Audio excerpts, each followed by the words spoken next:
Artur'un malesi, ne büyüktür kalesi.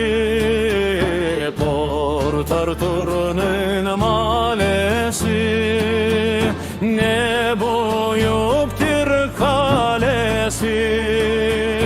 Soldat ketken yaşlarının ağlap kaldı anası.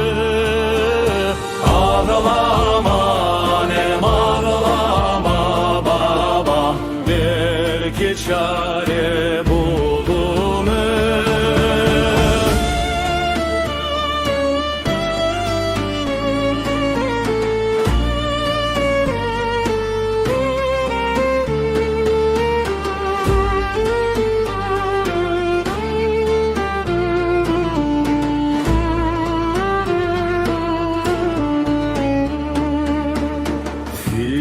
Can kolu suvmedir, Yaponyalı bu medir.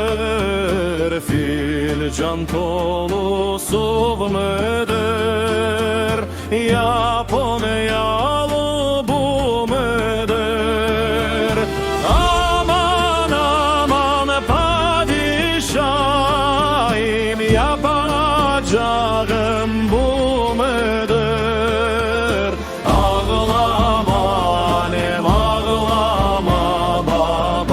Belki çare bulunur.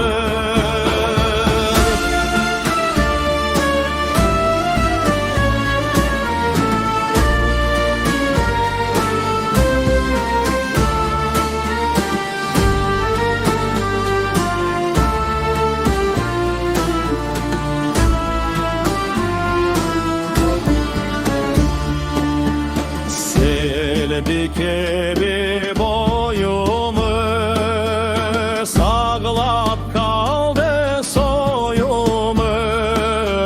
Selbike bir boyumuz ağlap kaldı soyumuz. Port Artur'dan kaytkan sonra olur bizim toyumuz. Ağlama annem, ağlama babam, belki çare bulur.